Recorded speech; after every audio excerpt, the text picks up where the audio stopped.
We look at the AFC, though, to begin with, starting out with the Bills going to the Jacksonville Jaguars. They've not played each other this year, which can be said for quite a lot of these games, actually, that are coming up. This is the first time Jaguars have won the division since 2022. Obviously, they beat the Titans over the weekend, 41-7. And the Bills beat the Jets 35-8. It's the first time the Bills have come second since 2019.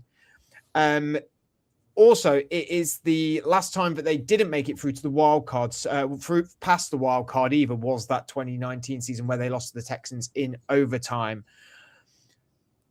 I feel like everyone's going to be very Bills positive about this, but silently the Jags, I know we saw them in London and they were trash. They were terrible in the rain against the Rams, Adam. We were there. Andrew, we were there. Sky, you were there in a capacity away from us, but you were still there as well. All four of us in one place at the same time. Great. Never happens. They have been on a tear since then, that though. They have been looking great. And I think, it was the Titans. Yeah, I know. I get it. It's the Titans. But you got to admit, this team now, I think, has changed a few opinions and is looking more and more dangerous. Can't one of you agree with that? I fully agree with that. They've won 8 games on the bounce, and they've won every single one of them convincingly, bar a close game against the Cardinals. You say they started off slow. I think that's Liam Cohen sort of having those weeks with Trevor Lawrence, because that's the difference, is it? Trevor Lawrence is not making those silly mistakes anymore, and he looks like the quarterback that we thought he was going to be. And the defense is really, really clicking. So I think they're being really slighted here to finish that strong. They beat the Broncos comfortably on this little charge down the back end of the season, who was supposed to be a top defense. So to be their +1.5 underdog and a higher seed against the Buffalo Bills, who I don't know which Bills turn up every week. They're not the same team week to week, whereas the Jags, as we said, 8 weeks of pure consistency. Yeah, last loss was week 10 against the Houston Texans, 36-29. And you're right, yeah, they've been an absolute tear, beating the Chargers, beating the Cardinals in overtime, Titans, Colts, Jets, Broncos, Colts, and Titans again to seal out the season. It is feeling like one of them years that it's the Bills going into this postseason. It's not, I feel like most of the time we go, this team is more than likely going to be around the AFC Championship. It's looking like a team that's going to be there, or that actually people want them to go there.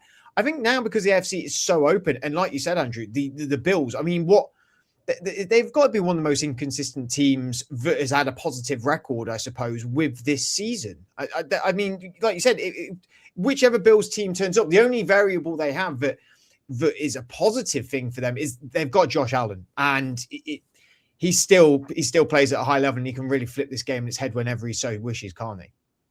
Yeah, definitely. I mean, that's the only thing. They've got Superman at quarterback that can turn up and change a game at any point. But yeah, injuries, inconsistencies. I think there's a coaching mismatch here as well. It's an offensive mind against a defensive mind, and I don't think McDermott's got it in him to beat Cohen in this one either. I think that might be an interesting matchup to watch in terms of the chess game from the head coaches as well. So yeah, their O-line's not been great. The defense has been banged up. The secondary's had some shining lights occasionally, but the wide receiving unit just isn't up to scratch when you're looking at the Jags, who we've talked a lot about. Seahawks and Rams of teams that have been the most well-rounded and most complete. I'm starting to feel like now the Jags are well-rounded and complete as well. I think they've got good players across the board, offense, defense, O-line, coaching. So, I think there's a bit of a mismatch there. I think this is the hardest game to predict out of all of them, maybe bar Niners and Eagles. But I think, like you said, when you talk about the form of the Jags, they're probably not getting the respect they deserve, because we spoke about on other shows in terms of like Sean Payton's comment about where they are in the market and being a smaller team. I think a lot of American media gets fixated on the Josh Allen narrative, like Andrew said, about being a Superman, and people are always going to lean towards that. But I think when you actually look and break it down, there are a lot of positives here for the Jags to be able to actually come through and progress with a win, just because they do match up quite well. And yeah, Liam Cohen has unlocked something in his offense. As we said on the show, that three of us did with since Travis Hunter's gone down and they traded for a Jacoby Myers. It's unlocked another level of this offense. Also having Parker Washington involved, where they're not trying to force the ball to one wide out. They are very balanced on both sides of the ball and can make things happen in multiple different areas. It's crazy how nervous the sideline looked when Washington went down at the weekend. Yeah, like and let's be honest. I think all four of us at the start of the season would have struggled to know Parker Washington was. Like I don't think he's not a household name.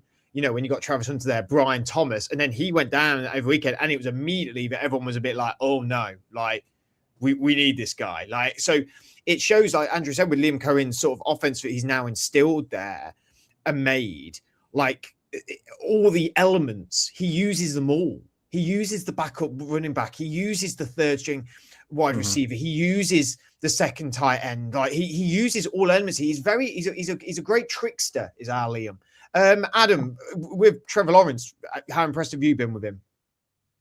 Yeah, I think it's quite obvious that he's come along, and I think what's been said is right. I mean, it's clear that he's needed Liam Cohen in order to be able to sort of unlock something in him to suddenly show his potential. I think a lot of the time we don't sort of take into consideration how some of these coaches do destroy quarterbacks with the way that they coach them. And I think we can safely say that Urban might have had a very good go at that in Lawrence's first year. And I wouldn't say that it didn't work under Doug Peterson, but I think it might be more that you were dealing with a quarterback who had very little confidence effectively going into what, although it was his second year, was kind of felt like his rookie year. So I think that was really difficult for him, and it's taken him time in order to be able to get there. Just needed the right guy to do it. And we've seen with Liam Cohen over the years, with Baker Mayfield last year, it looks like he's done the same here with Trevor Lawrence. So yeah, I mean, he's done really well. He looks really impressive. I think they'll win it. I think it's a really good matchup for them. From a betting perspective, Adam, obviously I do the betting show with you. He's taking over the chat show, turning it into a betting show now. Bloody hell. Were you shocked that this opened up with the Bills being -1.5 favourites? No. Did you want me to go on? Yeah, I can't fathom it with them being the lower seed and away as well. I think it's the narrative again, Andrew. Like, sorry, it's the thing that we talked about. People get fixated on Josh Allen as a quarterback. Which team do people know more? They know the Bills have been good in recent years. I think it falls into that.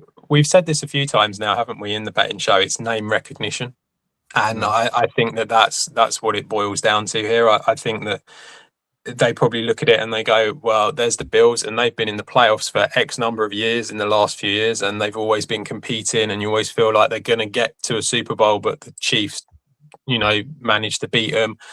However, the Chiefs aren't there this year, so that's not the problem. So it's almost like it's that sort of narrative of that they'll keep going. I think it's a really nice matchup for the Jags.